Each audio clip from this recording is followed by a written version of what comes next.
धन्यवाद. संविधानाचे व्रत आपल्या दोन्ही महाराजांना देऊन आपण धन्यवाद बाबा. एक सेकंड फक्त. दक्षिणोत्तर आली सर, दक्षिणोत्तर आली सर मातीतून घमघमले अत्तर, दक्षिण उत्तर आली सर मातीतून घमघमले अत्तर, अष्ट दिशातून अभिष्ट चिंतन झाला जय जयकार, शिवेंद्र बाबा होणार. कसं करून झालं बघा बाबा. एक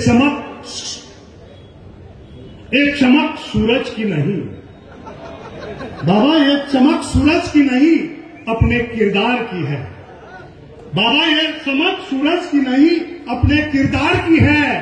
खबर ये आसमान के अखबार की है, खबर ये आसमान के अखबार की है. तत्परता तपस्विता आणि तेजस्विता, तत्परता तपस्विता आणि तेजस्वितेचा नितांत सुंदर आविष्कार छत्रपती श्रीमंत शिवेंद्रसिंहराजे भोसले आपल्याला प्रबोधन करतील. पण एकच मिनिट बाबा, तुम्हाला तात्काळ उभं राहावं लागतंय एका काळ्या माणसासाठी. 2 मिनिटं. कारण काय माहित आहे बघा, त्या दादा फॅन्ड्री, त्या फॅन्ड्रीला जरा धरा. विषय का बघा, हर एक समस्या का समाधान तात्या, हर एक समस्या का समाधान सल्लागारों के ऊपर रहता है. खरं बघायला गेलं तर दुर्योधनाचा सल्लागार शकुनी होता आणि अर्जुनाचा सल्लागार श्रीकृष्ण होता. सल्लागार कोण आहे? त्या समन्वय आणि समन्वयातून संघर्षातून समृद्धीकडे जाण्याचा जो मार्ग आहे, प्राथमिक स्वरूपामध्ये राजू भैया आणि सुनील तात्या तुम्हाला टाळ्यांचा गजरात स्वागत करावं कार्यकर्त्यांनी. कारण जे जे चांगलं आहे ते घ्यावं आणि सगळ्या दुनियेच्या विकासासाठी दोघांनी एक व्हावं ही भूमिका तुम्ही घेतली. बाबा तुमच्यापाशी मटेरियल तर आहेच आहे, मटेरियल तर आहेच आहे. तर मटेरियल मतलब तन भी सुंदर मन भी सुंदर तुम सुंदरता की मूरत हो, है कि नहीं? तन भी सुंदर मन भी सुंदर तुम सुंदरता की मूरत हो, किसी और को शायद कम होगी, साकार वालों की आपकी जरूरत है, साकार वाले की आपकी जरूरत है. आपल्या वाणी विचार आणि वर्तनानं समाजाला प्रबोधन करतील माननीय शिवेंद्रसिंहराजे भोसले. आइए.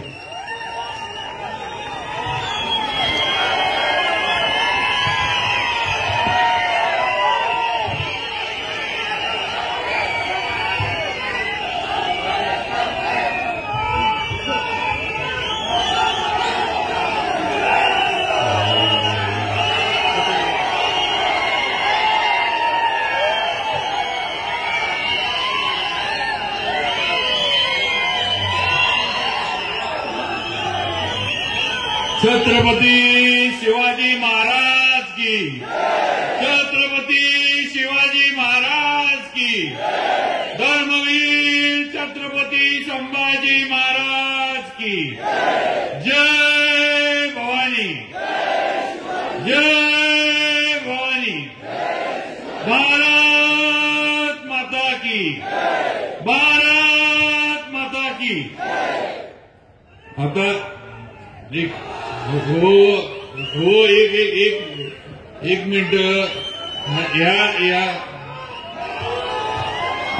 या सगळ्या कोपऱ्या, हा सगळा जो कोपरा आहे सगळ्यांना आय लव्ह यू आहे माझ्याकडनं. तर सगळ्यांनी आता भाषण तोपर्यंत सगळ्यांनी शांत बसायचं आणि थोडा अरे तुम्ही ह्या कोपऱ्यात या ना. कसं आहे एक लक्षात घ्या बघा, असं एका वेळेला असं 2-2 ठिकाणी प्रेम कसं करता येतं नाही. पत्रकार बंधूंनो चेष्टा झाली आहे, नाही तर काय तर माझी निवडणुकीच्या तोंडावर बातमी कराल, माझं फक्त नव्हतं करावं. तर आज सातारा जावळी विधानसभा मतदारसंघाच्या प्रचाराची ही सांगता सभा आज साताऱ्यामध्ये गांधी मैदानावर या ऐतिहासिक इथं पार पडते. आपल्याला मार्गदर्शन करायला आपले खासदार श्रीमंत छत्रपती उदयनराजे भोसले आज इथं उपस्थित आहेत. त्याचबरोबर आरपीआय आठवले गटाचे अध्यक्ष मान्य आपले अशोक बापू गायकवाड इथं उपस्थित आहेत. भारतीय जनता पार्टीचे आमचे अध्यक्ष आणि माझे मित्र मान्य धैर्यशील दादा कदम हे आज उपस्थित आहेत. त्याचबरोबर शिवसेना एकनाथ शिंदे गटाचे जिल्हा अध्यक्ष मान्य चंद्रकांतजी जाधव, संपर्क प्रमुख एकनाथजी ओंबळे, त्याचबरोबर राष्ट्रवादी अजितदादा गटाचे अध्यक्ष माणिकराव सोनवलकर, मधुकरराव जाधव रयत क्रांती जिल्हा अध्यक्ष, त्याचबरोबर युवराज कांबळे, सुनीलदादा काटकर, डीजी बनकर, निलेश मोरे शिवसेनेचे शहर अध्यक्ष, महाराष्ट्र प्रदेश सेवा दलाचे अध्यक्ष राजेंद्र लोंगारे, भारतीय जनता पार्टीचे आमचे मार्गदर्शक मान्य दत्ताजीराव थोरात, जावळी तालुक्याचे आमचे मार्गदर्शक आणि तालुक्याचे आमचे नेते मान्य वसंतराव भाऊ मानकुमरे, मान्य सौरभ बाबा शिंदे, मान्य जयदीपजी शिंदे, मान्य रांजणे साहेब, त्याचबरोबर सर्व तिथं मेढ्याचे पण आमचे पांडुरंग बापू, कांतीबाई, शिवाजीराव देशमुख, संतोष वारागडे, दत्ता वारागडे, अनिल शिंदे, सगळे आज प्रमुख मंडळी मेढ्याची आज सगळी तालुक्यातनं इथं आली. त्याचबरोबर आपले भारतीय जनता पार्टी महिला मोर्चाच्या अध्यक्षा जिल्ह्याच्या सुरभीताई भोसले, त्याचबरोबर सुवर्णताई पाटील आपल्या महिला मोर्चाच्या अध्यक्षा, त्याचबरोबर जिल्हा बँकेच्या संचालिका कांचनताई साळुंके, त्याचप्रमाणे सचिनजी मोहिते जे माझ्याबरोबर आज ताकदीनं उभे आहेत, त्यांचं पण मी इथं स्वागत करतो. आमचे मार्गदर्शक आणि शिवसह्याद्री परिवाराचे सन्मान्य भाई वांगडे, त्याचबरोबर आपले सिद्धिताई पवार, आशाताई पंडित, किशोर गोडबोले, आमचे भाजपचे खजिनदार अशोकराव मोने, माजी नगराध्यक्ष रंजनाताई रावत, माजी नगराध्यक्ष प्रकाश गवळी, माजी नगराध्यक्ष निशांत पाटील, माजी नगराध्यक्ष, त्याचबरोबर प्रकाश बडेकर, माजी उपनगराध्यक्ष विकास गोसावी, शहर अध्यक्ष भारतीय जनता पार्टी, त्याचबरोबर सागर भिसे, जनपरिवर्तन युवा शक्तीचे अध्यक्ष, त्याचबरोबर आजच ज्यांनी माझ्याबरोबर काम करण्याचा निर्णय घेतला आणि ज्यांनी राष्ट्रवादी काँग्रेसमधनं भारतीय जनता पार्टीमध्ये प्रवेश केला ते मान्य माझे मित्र अजरबाई मनेर, परवेशबाई शेख, आदिलबाई बागवान, त्याचप्रमाणे हाजी नदाब, संतोष मोरे आणि सर्व गोसावी समाजाचे गोपाल घाडगे, अरुण बापू जवळ, आमचे मेढ्याच्या नगरसेविका पुष्पाताई तांबोळी, शिवसेनेच्या आज इम्रान अत्तार, राष्ट्रवादी काँग्रेसचे मेढ्याचे शहर अध्यक्ष, सर्व माझ्या सहकाऱ्यांनी माझ्याबरोबर काम करण्याचा निर्णय घेतला, भारतीय जनता पार्टीमध्ये प्रवेश केला, मला पाठिंबा दिला. त्याबद्दल माझ्या या सर्व सहकारी मित्रांचं, माझ्या वडीलधारी मंडळींचं मी मनापासून आभार मानतो. आपल्या पाठिंब्यामुळं माझा विजय हा पक्का झालेला आहे हे या निमित्तानं मला आपल्याला सांगायचं आहे. आज सातारा आणि जावळी हे दोन तालुके इतिहासामध्ये नोंद असणारे तालुके आहेत. या दोन तालुक्यांची ओळख छत्रपती शिवाजी महाराजांपासून आजपर्यंत इतिहासामध्ये कायम लिहिली गेलेली ही वस्तुस्थिती आहे. एकीकडे सातारा ही मराठ्यांची राजधानी, शाहू महाराजांनी ही शाहूनगरी निर्माण केली आणि मराठ्यांचं राज्य हे अटकेपार गेलं ही इतिहास सांगतो आपल्याला. दुसरीकडे प्रतापगडवरचा इतिहास हा जावळी तालुक्याचा इतिहास आहे. छत्रपती शिवाजी महाराजांच्या पराक्रमाचा इतिहास हा प्रतापगडाच्या पायथ्यावर घडला आणि जावळी तालुका त्या इतिहासामध्ये जावळी तालुक्याची नोंद झाली. असे दोन तालुके आज माझ्या मतदारसंघात आहेत. माझे कर्मभूमी किंवा माझं जे काही काम आहे ते या दोन ऐतिहासिक तालुक्यामध्ये गेले 15 वर्ष सुरू आहे, 20 वर्ष सुरू आहे आणि आता पुढचे 5 वर्ष आपल्या सर्वांच्या आशीर्वादानं मला मिळणार आहेत हे मला नक्कीच या ठिकाणी माहिती आहे. आणि म्हणून या इतिहासामध्ये ऐतिहासिक तालुक्यांमध्ये काम करत असताना माझी जबाबदारी नक्की मोठी आहे. मला अजून प्रभावीपणे अजून चांगल्या पद्धतीनं काम करून दाखवायला लागणार याची मला 100% जाणीव आहे आणि पुढच्या 5 वर्षामध्ये तेच करण्याचा निश्चय मी अगदी मनापासून केलेला आहे. आज इथं आपण सगळे या सांगता सभेला एवढ्या मोठ्या संख्येनं उपस्थित आहात. सातारा तालुक्यातील प्रामुख्यानं सर्व मंडळी आणि सातारा शहरातील सर्व वडीलधारी तरुण मित्र माझे मोठ्या संख्येवर आलेत आणि सगळ्यात महत्वाचं म्हणजे सगळ्या माझ्या लाडक्या बहिणी इथं आलेल्या आहेत. हे लाडक्या बहिणींकडे बघितल्यानंतर मला एक लक्षात येतं की बहिणी जरी एकट्या आल्या असल्या तरी घरातली 4 मतं त्या घेऊन आलेल्या आहेत. त्या घरातल्या मतांना काय सुट्टी त्या देणार नाही, जे आम्हाला माहित आहे. त्यामुळं माझ्या विजयाचे शिल्पकार या सगळ्या माझ्या लाडक्या बहिणी असणार आहेत की 100% मला आणि महायुतीच्या सर्व कार्यकर्त्यांना याची जाणीव आहे. तेव्हा आपण आला, आपलं मनापासून स्वागत करतो. बंधू भगिनींनो, खरं म्हणजे तुम्हाला माहित आहे की या तालुक्याला आणि या जिल्ह्याला सुद्धा वारसा आहे. छत्रपतींचा वारसा आहे, समर्थांचा वारसा आहे, भारतरत्न डॉक्टर बाबासाहेब आंबेडकरांचा वारसा आहे.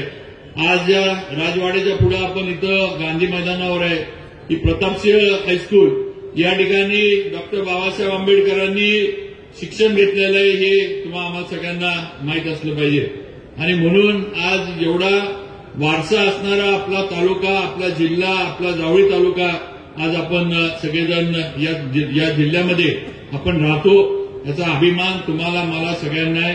चव्हाण साहेब असतील, कर्मवीर अण्णा असतील, अशी अनेक मंडळी झाली. नंतरच्या काळामध्ये माझ्या आजी राजमाता सुमित्राराजे भोसले असतील, कैलासवासी श्रीमंत छत्रपती प्रतापसिंह महाराज असतील, कैलासवासी अभयसिंह महाराज असतील, या सर्वांनी आम्हाला घरातल्यांना, आम्हाला कुटुंबातल्यांना वारसा घालून दिलाय. त्यामुळे या वारसा जतन करण्याचं काम हे आम्हाला सगळ्यांना करायला लागतं. हा वारसा जो आहे आपण लक्षात ठेवा की हा सत्तेसाठी वारसा नाही आहे, हा जनसेवेचा वारसा आहे. हे महत्वाचं आहे. आज आपण ज्या घराण्यातनं येतो या घराण्यातनं पिढ्यानपिढ्या सर्वसामान्य लोकांना आधार देण्याचं काम केलं, सर्वसामान्य लोकांच्या मागे उभं राहण्याचं काम केलं. छत्रपती शिवाजी महाराजांनी स्वराज्य स्थापन केलं आणि हे स्वराज्य सर्वसामान्यांच्या मावळ्यांच्या ताकदीवर स्थापन केलं. त्यामुळे तिथून हा वारसा या घराण्याचा चालत आलाय आणि आजपर्यंत तो चालू ठेवण्याचा प्रयत्न आम्ही सर्वजण करतोय. आज मी असतील, उदयनराजे असतील, आम्ही सुद्धा काम करत असताना आमच्या पूर्वजांचं जे काही सगळं काम आहे, जे काही त्यांनी केलंय ते बघून आम्ही दोघं पण काम करत असतो. हे आपल्याला या निमित्तानं मला सांगायचंय आणि मला खात्री आहे की पुढच्या 5 वर्षामध्ये नक्कीच आतापर्यंत सातारा जसा इतिहासात नोंद होता तसं आता या साताऱ्याचं, म्हणजे सातारा म्हणजे नुसता आपला सातारा शहर किंवा तालुका नाही, तर या सातारा जिल्ह्याची आता नवी वाटचाल सुरू झाली हे लक्षात ठेवा. या ठिकाणी उदयनराजे केंद्रात गेले, मला आता आपण राज्यात परत पाठवणार आहे आमदार म्हणून आणि 100% या सातारा जिल्ह्यामध्ये महायुतीचे उमेदवार हे मोठ्या मताधिक्याने विजयी होणार आहेत आणि महायुतीचा बालेकिल्ला, भाजपचा आणि महायुतीचा बालेकिल्ला म्हणून हा सातारा जिल्हा नावारूपाला येणार आहे. त्यामुळे आपल्या जिल्ह्याची प्रगती आता कोणी थांबवू शकत नाही, आपल्याला कोणी अडवू शकत नाही. हा खऱ्या अर्थानं आता आपल्या प्रगतीचा रथ जो आहे तो आता भारतीय जनता पार्टीच्या नेतृत्वाखाली आणि आपले खासदार उदयनराजे असतील, सर्व माझे जिल्ह्यातील सहकारी असतील, भारतीय जनता पार्टीचे घटक पक्षांचे सगळ्यांच्या माध्यमातून आपण आता सातारा जिल्ह्याची घोडदौड ही सुरू केलेली आहे. आता मागं वळून बघणे नाही, आता फक्त या जिल्ह्याचा विकास, या सातारा शहराचा विकास आणि या साताऱ्याची जावळीची प्रगती हे झालं पाहिजे. एवढाच निश्चय इथून पुढे 5 वर्ष मनामध्ये ठेवून आपल्याला काम करायचे आणि हे करून दाखवणार हा शब्द आज या गांधी मैदानावर आपल्याला सर्वांना मी देऊ इच्छितो. त्यामुळं आपण सर्वांनी जो विश्वास माझ्यावर दाखवलाय तो 100% कामाच्या माध्यमातून येणाऱ्या 5 वर्षात परत एकदा आपल्याला सिद्ध करून दाखवेन की आपण योग्य माणसावर विश्वास टाकला योग्य उमेदवाराला आपण निवडलं आणि मला मुंबईला पाठवलं. मला मगाशी अशोक बापू म्हटले की तुम्ही मंत्री झाल्यावर आम्हाला वेळ द्या. बापू, मंत्रीपद हे माझ्या दृष्टीनं फार काही महत्वाचा विषय नाही. आमदार असताना पण मी मंत्र्यांनी एवढी कामं केली आणि जर संधी मिळाली तर त्याच्या पुढे जाईन. त्यामुळं मंत्रीपद हा म्हणजे हे तुमचं माझ्याबद्दलचं प्रेम आहे की बाबा तिथं जावेत, बसावेत. पण बापू, तुम्ही कधीही या, कधीही मला सांगा, हाताला धरून तुम्ही कामं करून घेऊ शकता. तुमच्यापेक्षा वयानं मी लहान आहे, त्यामुळे तुम्ही कधीही मला सांगू शकता की आम्हाला हे करायचे, किंवा आरपीआय किंवा आमच्या दुसरे पण सगळे मित्र पक्ष आहेत, सगळ्यांचा अधिकार आहे माझ्यावर. आज माझ्या या विजयामध्ये तुमच्या सगळ्यांचं योगदान, हे सिंहाचा वाटा सगळ्यांचाच आहे, हे लक्षात ठेवा. यामध्ये शिवेंद्रराजे ही फक्त निमित्त आहे. मी फक्त एक माणूस आहे, एक व्यक्ती आहे. ताकद माझ्या मागे जी आहे ती तुमची सगळ्यांची आणि स्टेजवर बसलेल्यांची ताकद आहे. माझी एकट्याची ताकद मर्यादित आहे.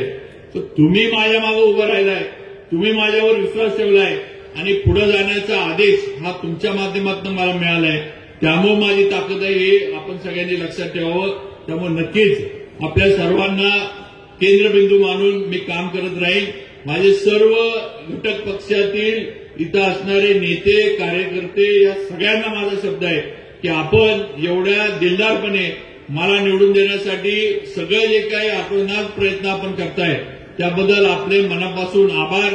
आणि पुढे सुद्धा आपल्याबरोबर मी कायम आहे, एवढं माझ्या मित्र पक्षातल्या सर्वांनी लक्षात ठेवावं. कुठेही मी तुमच्यासाठी पण कमी पडणार नाही, हा शब्द या निमित्तानं आपल्याला मी देऊ इच्छितो. आज सातारा, जावळी हे 2 तालुके माझ्या मतदारसंघात येतात आणि या माझ्या दोन्ही तालुक्यांचा एक ओळख जी आहे, हे डोंगरी तालुके म्हणून ओळखले जातात, दुर्गम तालुके म्हणून ओळखले जातात. गेल्या 10-15 वर्षामध्ये जेव्हापासून मी आमदार झालो तेव्हापासून माझं एकच लक्ष होतं की माझ्या तालुक्यामधले प्रत्येक गावात, वाडी वस्तीपर्यंत डांबरी रस्ता पोहोचला पाहिजे. आणि मी ते करून दाखवलं. हे इथं अगदी ठामपणे उभं राहून मी बोलू शकतो.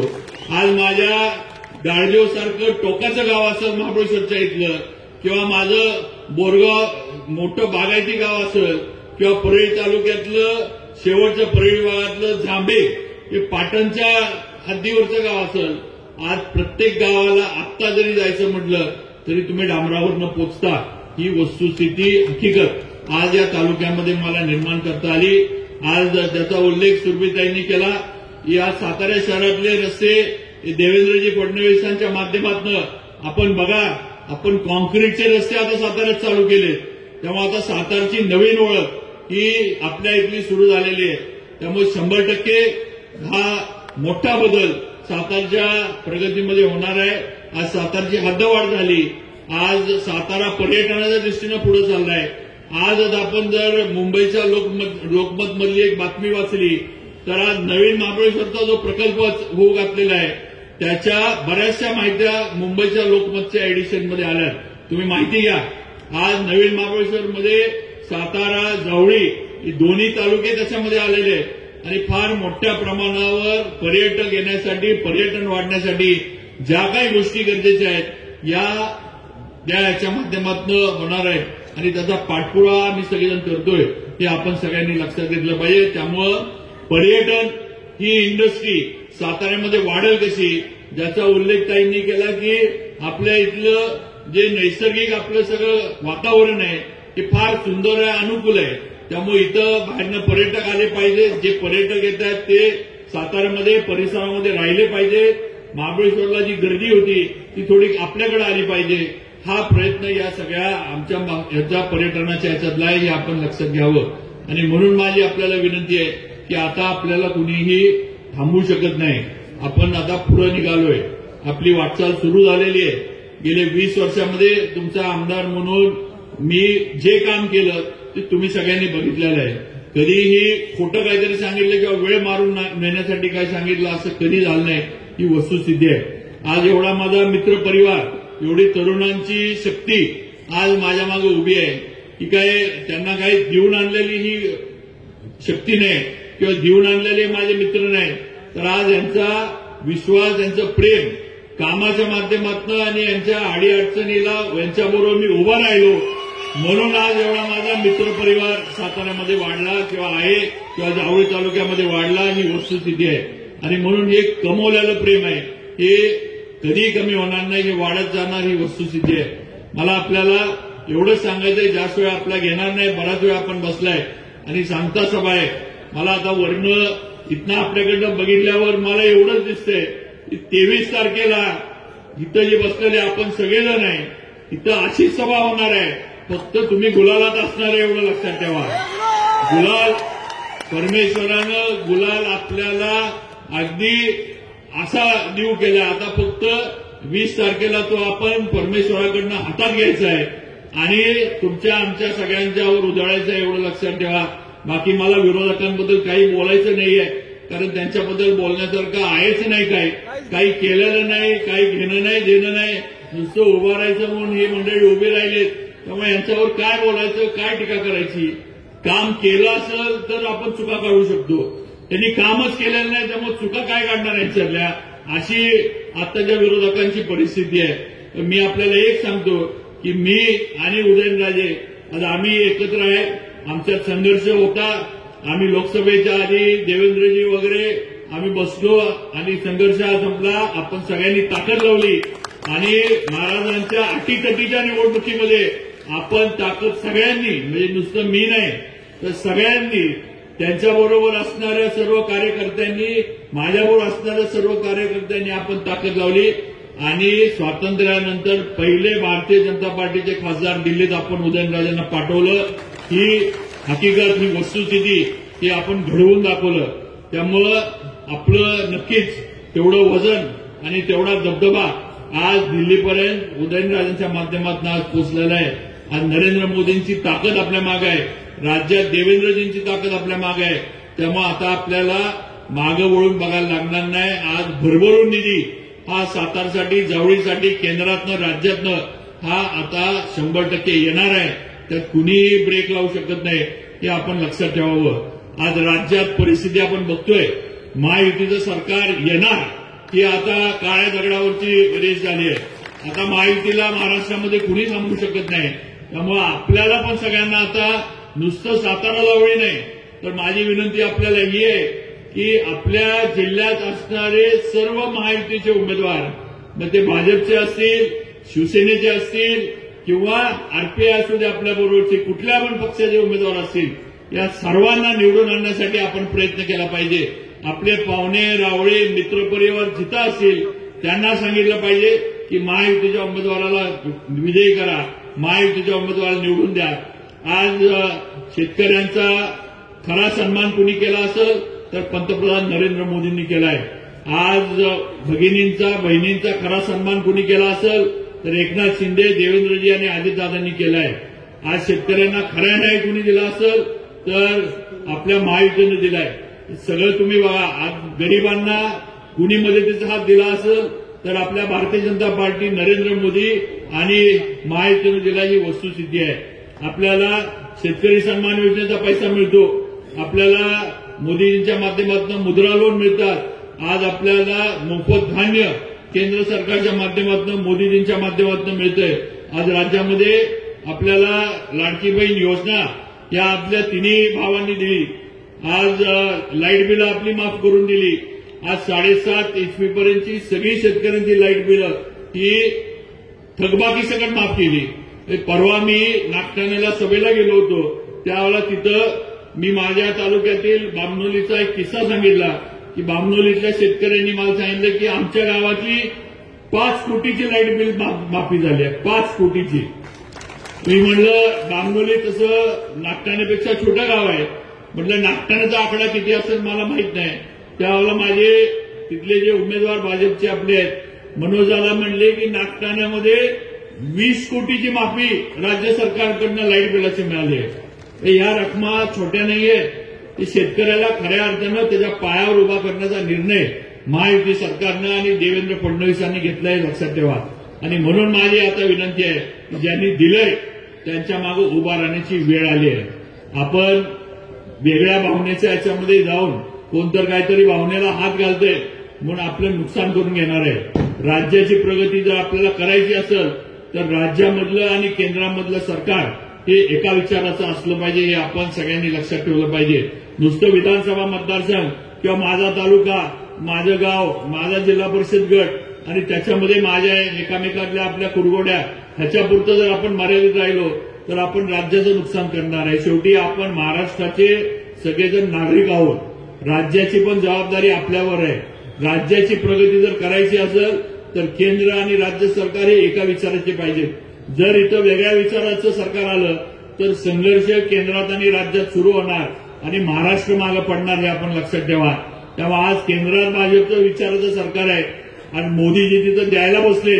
आता आपण सुद्धा राज्यात भाजपच्या विचाराचं महायुतीचं सरकार आणलं पाहिजे आणि मोदीजी जे देत आहेत ते आपण घेतलं पाहिजे, हे आपण सगळ्यांनी लक्षात ठेवलं पाहिजे. आणि म्हणून येणाऱ्या 20 तारखेला फक्त महायुती आणि जिथं कमळ असेल तिथं कमळ, जिथं धनुष्यबाण असेल तिथं धनुष्यबाण आणि जिथं घड्याळ असेल तिथं घड्याळ, ही भूमिका घेऊन तुम्हा आम्हाला सगळ्यांना काम करायचंय. आणि म्हणून माझी आपल्याला विनंती आहे की कुठेही आता वेगळा विचार डोक्यात ठेवायचा नाही. आता शेवटचे 2 दिवस राहिलेत, उद्या जाहीर प्रचार बंद होणार.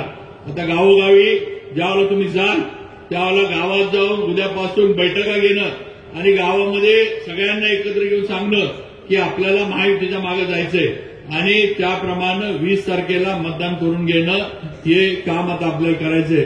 वातावरण सगळं आपल्या बाजूने आहे, लोक आपल्या बाजूने आहेत, मतदार आपल्या बाजूने आहेत, भगिनी आपल्या बाजूने आहेत, वडीलधाऱ्यांचा आशीर्वाद आपल्याला आहे, तरुणांची शक्ती आपल्या बाजूने आहे. आता हे सगळं जे आहे हे पोलिंग बूथपर्यंत आणणं आणि त्या मशीनमध्ये उतरवणं, हे काम तुम्हाला सर्वांना आता करायचं आहे, लक्षात ठेवा. कारण सगळं चांगलं असताना मताच्या टक्केवारीला जर आपण कमी पडलो तर मग नुसतं बोलून आणि सांगून काय होणार नाही. आता मतदानाची टक्केवारी कशी वाढेल आणि हे जी भावना आपल्याबद्दल लोकांची आहे की लोक आपल्याला मतं द्यायला तयार आहेत. त्यांनी निश्चय केलाय, निर्णय केलाय की या निवडणुकीमध्ये भाजपबरोबर जायचं, शिवेंद्र बाबांबरोबर जायचं.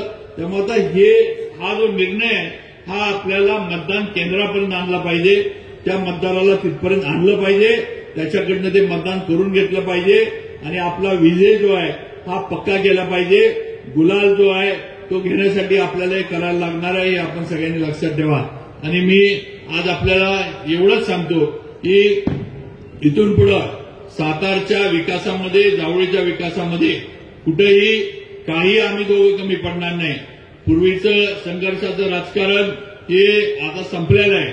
इथून पुढे संघर्ष कुठल्याही बाबतीमध्ये अजिबात संघर्ष आपल्याला इथं दिसणार नाही. दिसल जे काय आमच्या लोकांकडनं तुम्हाला दिसल की फक्त आणि फक्त सातारची प्रगती आणि सातारचा विकास एवढंच तुम्हाला दिसल. हा शब्द या सभेच्या निमित्तानं आपल्याला देऊ इच्छितो.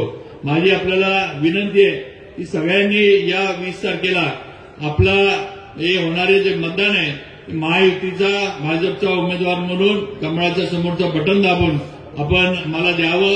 परत एकदा या ऐतिहासिक दोन्ही तालुक्यांचं सातारा जावळी या विधानसभा मतदारसंघाचा आमदार म्हणून प्रतिनिधित्व करण्याची संधी ही आपल्या सर्वांच्या आशीर्वादामधनं मला मिळावी, ही विनंती आपल्या सर्वांना करतो. एवढ्या संख्येनं आपण आला त्याबद्दल परत एकदा आभार मानतो आणि माझे भाषण थोडक्यामध्ये इथं थांबवतो. जय हिंद, जय महाराष्ट्र.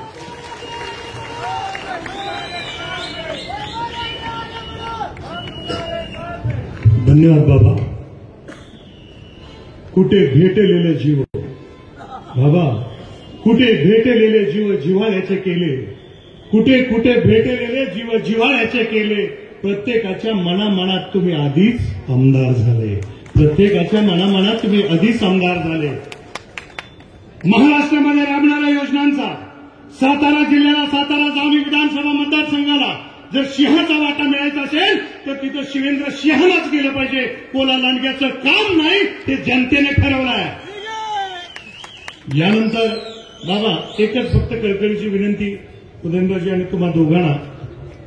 खरं तर तुम्ही सगळे लहान असताना शाळेत जायचा, आपण सगळी मंडळी शाळेत असताना लहान प्राथमिक शाळेमध्ये जायचे, हाफ चड्डी, पांढरा शर्ट, पाठीवर दप्तर घेऊन कधी पट्टा नसला तर करदोडा मी ग्रामीण भागातली मुलं लावायचा आणि दूर करत शाळेकडे पळायची.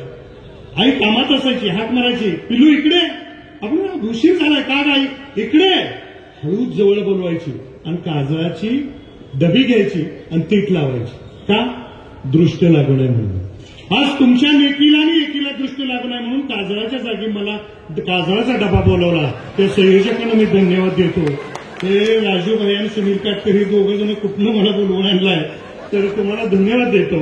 खरं सांगायला गेलं धन्यवाद. खरं सांगायला गेलं मी फक्त एकच संदेश देतो, केवळ सातारा विधानसभा मतदारसंघापुरतं मर्यादित शिवेंद्र बाबा उदयनराजे नाही. अटलजींची सभा झाली, अटलजींच्या 51 कवितेतली एक कविता आहे, छोटे मन से कोई बड़ा नहीं हो सकता, छोटे मन से कोई बड़ा नहीं हो सकता और टूटे दिल से कोई खड़ा नहीं हो सकता. यातलं मर्म जाणून ही एकी आणि नेकी राहिली तर उद्या महाराष्ट्राचं राजकारण सातारच्या राजघराण्यातून शिजेल, याची आम्ही अपेक्षा करतो. कारण हा वारसा त्यांना मिळालाय. प्रतापराव गुजरांची एकच अर्ध्या सेकंदाची गोष्ट सांगतो. एकदा बडोलखानाच्या ह्यातून माघार घेऊन प्रतापराव गुजर परत आले आणि शिवरायांनी त्यांना पत्र लिहिलं. पत्र लिहिलेलं ते प्रतापराव गुजरांच्या हातात पडलं. त्यांनी ते वाचलं आणि वाचल्यानंतर त्यांची अवस्था काय झाली माहित आहे?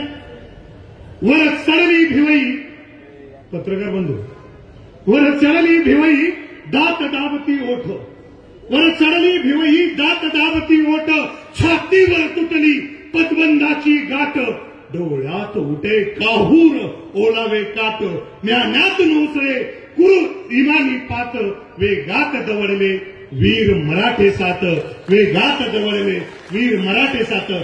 सातारा जिल्ह्यातले सगळे आमदार त्या तुमच्या आशीर्वादानं, कार्यकर्तृत्वानं वेगात तुम्ही घेऊन जाणार आहात विधानसभेमध्ये आणि मंत्रिपदाची शपथ घेणार आहात. जनतेची सेवा करण्याचे राजरक्त तयार आहे. यानंतर मी बोलवतोय कोणाला बघा,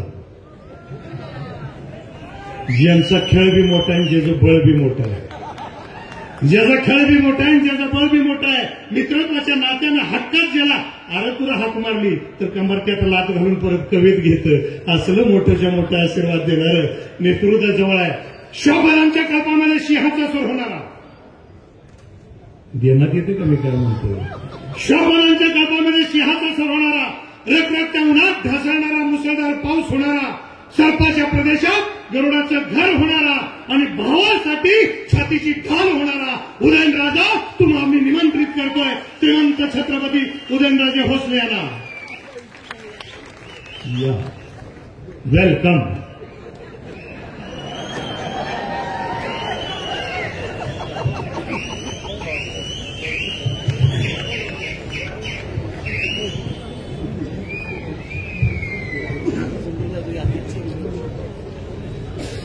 सर्वप्रथम या ठिकाणी व्यक्तिशः माझ्या आणि शिवेंद्रराजेंच्या वतीने त्याचबरोबर सर्व व्यासपीठावरती उपस्थित असलेले सर्व मान्यवरांच्या वतीने आणि समोर बसलेले आपण सर्व लोकशाहीतल्या राजांच्या वतीने छत्रपती शिवाजी महाराजांना विनम्र अभिवादन करतो. आज या ठिकाणी आपल्या सातारा जावळी मतदारसंघाच्या सांगता सभा म्हणणार नाही, पण विजय सभेला उपस्थित असलेले आपण सर्व महायुतीचे ज्येष्ठ श्रेष्ठ सर्व पदाधिकारी, सर्व आपण ज्येष्ठ मंडळी, माता भगिनी आणि तरुण मित्रांनो, आणि या ठिकाणी आवर्जून व्यासपीठावरती उपस्थित असलेले माझे मित्र दरेशील दादा असतील, चंद्रकांत भाऊ असतील, माणिकराव सोनवळकर असतील, अशोक बापू, मधुकर जाधव, युवराज कांबळे, सुनील तात्या काटकर, डीजी बनकर, निलेश मोरे, राजेंद्र लोंगारे, दत्ताजी थोरात, सुवर्णाताई, भाई वांगडे, त्याचबरोबर सचिन मोहिते, वसंतराव भाऊ, कांचनताई, सिद्धीताई, आशाताई, किशोर गोडबोले आणि असंख्य संपूर्ण मान्यवर, मला माफ करा जर माझ्याकडून अनुदान जर कोणाचं नाव जर राहिलं असेल, पण आज या ठिकाणी आपण एवढ्या मोठ्या संख्येने उपस्थित राहिले. आपण एक समजून घेतलं पाहिजे की सातारा ही मराठींची राजधानी आणि त्याचबरोबर ह्या सातारा जिल्ह्याच्या भूमीत अनेक चळवळी जन्माला आल्या. स्वातंत्र्याची असेल, सत्यशोधक असेल, महिलांच्या शिक्षणाची असेल आणि पत्री सरकार असेल आणि त्याचबरोबर ह्या ठिकाणी जो वारसा मला आणि शिवेंद्र राजांना लाभलाय, त्या घराण्याचा वारसा जो लाभलाय, आम्ही दोघं आम्हाला धन्य समजतो की कदाचित मागच्या जन्मी आमच्या दोघांकडनं थोडंसं किंचित जास्त पुण्य काम झालं असावं म्हणून एवढ्या मोठ्या घराण्यात जन्माला यायला आमचं नशीब आम्हाला मिळालं.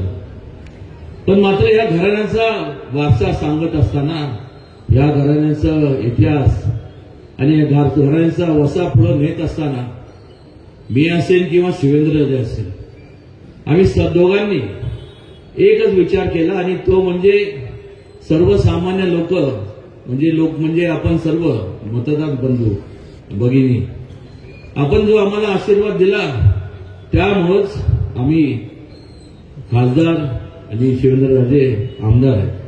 हे विनम्रपणे आम्हाला या ठिकाणी सांगावंच वाटतं. हे का सांगण्याची पद्धत आहे, कारण की आपण ठिकठिकाणी पाहतो की एकदा निवडून गेल्यानंतर अनेक ठिकाणी आता खास करून महाविकास आघाडीच्या बाबतीत बोलायचं झालं तर त्यांच्याबद्दल बोलण्यासारखं काही नाही.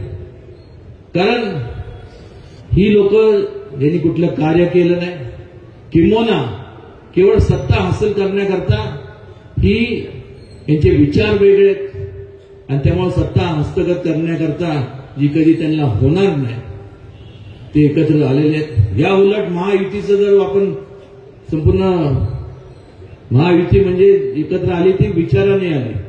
विचार म्हणजे लोकहिताचा विचार, छत्रपती शिवाजी महाराजांचं लोककल्याणकारी विचार जोपासण्याकरता, ते अंमलात आणण्याकरता, आचरणात आणण्याकरता संपूर्ण गेल्या 10 वर्षाच्या कालावधीत केंद्र शासनामधनं मोदीजींच्या मार्गदर्शनाखाली आणि ह्या संपूर्ण आपल्या राज्यात मग एकनाथ शिंदे साहेब असतील, देवेंद्रजी असतील, अजितदादा असतील, यांचे आणि मित्रपक्ष असतील, रामदासजी आठवले असतील, यांच्या मार्गदर्शनाखाली अनेक योजना, मग महिलांच्या बाबतीतल्या योजना असतील, शेतकऱ्यांच्या बाबतीतल्या असतील, तरुणांच्या बाबतीतल्या असतील, अनेक योजना या अगोदर ज्यांनी जवळपास 60 वर्ष म्हणजे थोडा कालावधी नाही, 7 तप झाले. स्वातंत्र्य नंतरचा काळ बघितला तर केंद्रात आणि या संपूर्ण देशातल्या प्रत्येक राज्यात काँग्रेसची राजवट होती. पण मात्र त्या ठिकाणी आपण जर पाहिलं तर त्यांनी कुठल्याही प्रकारचे ह्या योजना खरं तर त्या काळात राबवल्या गेल्या पाहिजे होत्या. पण का राबवल्या गेल्या नाही, कारण की कुठली योजना राबवत असताना मनापासून अंतःकरणातनं लोकांच्याबद्दल आदरभाव पाहिजे, लोकांच्याबद्दल कळवळा पाहिजे, हा त्यांच्याकडे नसल्यामुळं या योजना राबवल्या गेल्या नाही. आणि मग जे लोक, मग एकनाथजी शिंदे असतील, त्याचबरोबर अजितदादा असतील, मग त्याचबरोबर जे प्रगतीच्या मार्गाने महायुतीच्या बरोबर आले त्या लोकांना कालच ज्येष्ठ म्हणजे वयाने ज्येष्ठ असलेले पवारसाहेब यांनी उद्गार काढला की गद्दारी कशामुळे आणि गद्दारी केली म्हणजे काय केलं नेमकं. आज ज्या लोकांनी आपल्याला आशीर्वाद दिले या सर्व लोकांच्या प्रती त्यांच्यापर्यंत विकास कामं न्यायचं असेल तर महायुतीशिवाय पर्याय नाही, म्हणून त्यांनी मार्ग बदलला. या उलट मला त्यांना प्रश्न विचारावासा वाटतो की या अगोदर 60 वर्षाच्या कालावधीमध्ये हे सगळं घडलं असतं तर आज ही परिस्थिती नसते, पण ते घडलं नाही आणि महायुतीचं शासन यावं म्हणून लोकांची इच्छा होती म्हणून परिवर्तन घडलं. आणि त्यामुळं 60 वर्ष भूलथापा ज्यांनी मारल्या आणि त्यांची खून पण काय मिळाली, तुतारी. तुतारी म्हणजे फक्त अफवा पसरवण्याची तुतारी, भूलथापा मारण्याची तुतारी. आणि त्या तुतारीच्या माध्यमातून आज सुद्धा ठिकठिकाणी या संपूर्ण महाराष्ट्रावर जाऊन आम्ही हे केलं ते केलं, जे केलं नाही ते सांगण्याचा प्रयत्न करतात. शिवेंद्रराजेंच्या विरोधात जे उभे आहेत, नाव मला आठवत नाही, पण जे असतील ते, त्यांना पण चिन्ह काय मिळालं, मशाल. वा, चांगलंय. आता ते मशाल घेऊन काय करतात ते आपल्याला माहिती आहे. उदयनराजे आणि शिवेंद्रराजेंनी या मतदारसंघात जेवढे कामं केले ते असं शोधत फिरतात किती एवढे कामं झाले. तर आता वेळ गेलेली आहे, विड्रॉलची तारीख संपलेली आहे. त्यामुळं तुम्ही निश्चिंत राहा. शिवेंद्रराजे, त्या समोरच्या जो कोण असेल त्याचं डिपॉझिट 1,01% जप्त झाल्याशिवाय राहणार नाही. या उलट एक तर काय करायचं नाही. अमोल कोल्हेसारखा एक खासदार आहे, पण बोलायची पद्धत नाही. एक तर स्वतः काय करायचं नाही. महिलांच्या बाबतीत त्यांनी मला वाटतं पुसेसावळी ना, दादांच्या गावातच तिथं सभा झाली. त्या ठिकाणी उद्गार काय काढावे, महायुतीला लागली कडकी म्हणून आणली योजना बहीण माझी लाडकी. अरे लाज वाटायला पाहिजे, लाज वाटायला पाहिजे. एक तर स्वतः करायचं नाही, महिलांच्या संदर्भात कुठलं ध्येय धोरण चांगल्या पद्धतीने राबवायचं नाही, त्याचबरोबर शेतकऱ्यांच्या बाबतीत काय निर्णय घ्यायचा नाही, त्याचबरोबर तरुणांच्या बाबतीत काय निर्णय घ्यायचा नाही, उद्योगांच्या बाबतीत काय निर्णय घ्यायचा नाही. आणि मग नुसतं स्वतःचं नाकर्तेपणा दडवण्याकरता आता काय बोलायचं, लोकांसमोर गेल्यानंतर काहीतरी बोललं पाहिजे. ह्यामुळं नुसतं हे चुकीचं आहे, हे वाईट आहे, हे नाही. पण त्यांचं ते 5 कलमी त्यांनी जे काय जो जाहीरनामा प्रसिद्ध केलाय हे आम्ही करू, पण आपण त्यांचा जो जाहीरनामा बघितला तर हे संपूर्ण त्यांनी त्यांच्या जाहीरनाम्यात नमूद केलंय हे महायुतीने ह्या अगोदरच सर्व ह्या योजना मार्गी लावल्या आहेत. ह्या आवर्जून या ठिकाणी मला सांगावंसं वाटतं. आणि निश्चितपणे आम्ही दोघंही तुम्हाला सर्वांना, लोकशाहीतले आपण सर्व जे राजे आहेत, तुम्हाला केंद्रबिंदू मानून कधीही तुमचं वरती अन्याय होऊन देणार नाही. तुमचं हित जोपासणार, जास्तीत जास्त विकास कामं तुमच्यापर्यंत आम्ही पोहोचवणार. आणि आपल्याला माहित आहे की या ठिकाणी तो पिक्चर लागला होता ना पुष्पा, तर मी तर आहेच, पण आता शिवेंद्रराजेंनी मला मागं पाडलं, कारण की ती माझ्याकडे ते नाहीये. त्यामुळं ते काय डायलॉग काय होता, कभी झुकेगा नाही. तसं आम्ही दोघंही पुन्हा अन्यायाच्या पुढं तुमच्यावर अन्याय होता तसा काही झुकणार नाही. तुम्हाला केंद्रबिंदू मानून तुम्हाला जोपासण्याचं काम करणार. आणि मला खात्री आहे ज्या प्रकारे शिवेंद्रराजेंचा झंझावात आहे तो झंझावात मोठ्या प्रमाणात असाच चालत राहावा. जास्तीत जास्त मताधिक्याने आपण त्यांना निवडून द्यावं आणि केलेल्या कामाची त्यांना पोचपाती आपण द्यावी. आणि बाकीचं जे उरलेलं जे असेल, बाकीचं उरलेलं पण आहे ते पण ते सगळ्यात महत्वाचं आहे.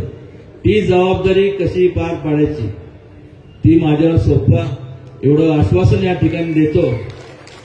दुसरं म्हणजे आज या ठिकाणी आपण सर्वजणात वेळ बराच झाला त्यामुळे जास्त वेळ घेणार नाही. प्रत्येक वेळेस आपण ऐकतो फतवा. आता एकच फतवा की शिवेंद्रराजेंना मोठ्या मताधिक्याने विधानसभेत पाठवा. आणि का नाही होतकरू आहे संपूर्ण सगळीकडं मनापासून अंतःकरणातनं लोकांच्या हृदयात आता ते स्थान निर्माण केलंय. आणि जास्तीत जास्त संपूर्ण माझ्या आणि खास करून त्यांच्या हातून जास्तीत जास्त लोकांची सेवा आमच्या हातून घडावी एवढंच या ठिकाणी आमच्या दोघांची इच्छा आहे. आमचा दुसरा कुठलाही म्हणजे की बाबा निवडून ह्या करता यायचं त्या करता यायचं असं नाहीये. निवडून एवढा करता यायचं की तुमची सगळ्यांची सेवा करायची आम्हाला संधी मिळावी एवढ्या करता. आणि ज्यावेळेस पद असतं त्यावेळेस ती कामं जास्तीत जास्त विकासाची कामं तुमची कुठे अडीअडचणी असतील ते सोडवण्याकरता त्याच्यात मोठ्या प्रमाणावरती त्याचा उपयोग होतो. आणि फार मी बोलत नाही पण खरोखर चांगल्या मोठ्या मताधिक्याने माझं तर मत आहे. मागच्या वेळेस शिवेंद्रराजे 2 क्रमांकांनी आले त्यावेळेस मला वाटतं 1 क्रमांकाला अशोक चव्हाण होते, 2 नंबरला शिवेंद्रराजे आणि 3 नंबरला मला वाटतं अजितदादा होते. यावेळेस नो 2 NB ना ओनली 1 नंबर मताने आले पाहिजे बस. एवढं उगाची हे गाठ बांधा खूनगाठ बांधा ती तुम्ही बांधलेली आहे. आजची सभा पाहून खऱ्या अर्थाने ज्याला आपण म्हणतो ना डोळ्याचं पारणं फिटलं अशी ही सभा आहे. आणि आपण सर्व माझ्या आणि खास करून शिवेंद्रराजे आणि आमच्या सगळ्यांच्या विनंतीला मान देऊन आपण या ठिकाणी आलात. आपलं सगळ्यांचं स्वागत आणि वेळात वेळ काढून आपण या ठिकाणी आल्याबद्दल आपल्यामुळं या सभेला शोभा आली हे विनंतीपूर्वक मला या ठिकाणी सांगावंसं वाटतं. असंच आपल्या सगळ्यांचे आशीर्वाद, आपलं प्रेम, आपलं पाठबळ आमच्या दोघांच्या पाठी राहू द्या जेणेकरून आपल्याला एक ऊर्जा मिळते, जास्तीत जास्त तुमचे काम करण्याची संधी मिळते. एवढंच या प्रसंगी सांगतो आणि थांबतो. जय हिंद, जय महाराष्ट्र, जय शिवराय. नाही तर कॉलर मी नाही आता कॉलर त्यांनी उडवायचे त्यांना आता शिकवणी माझ्याकडे लावला पाहिजे. ही मायासाठी नाही त्यांच्यासाठी आणि त्यांची कायमस्वरूपी कॉलर ताट ठेवली ठेवण्याचं काम तुम्ही लोकांनी करायचं. एवढं ह्या प्रसंगी आवर्जून चळकळीची हात जोडून विनंती करतो आणि थांबतो. धन्यवाद. शिवेंद्र बाबा आणि उदयनराजे दोघं हात उंचवतील. टाळ्यांच्या गजरात त्यांचं स्वागत करायचं आहे. विजय म्हणून आजच डिक्लेअर झालेला आहे. तुमच्या आमच्या काळजाच्या साक्षीनं शिवेंद्र बाबांचा विजय झाला ही खुणगाट मानली. धन्यवाद.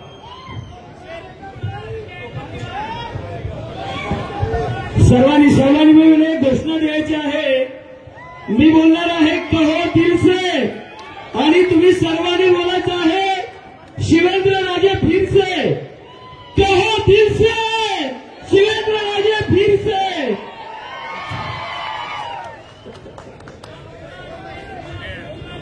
आज श्रीमंत छत्रपती शिवेंद्रराजे भोसले महाराज साहेब यांच्या प्रचारार्थ मंचा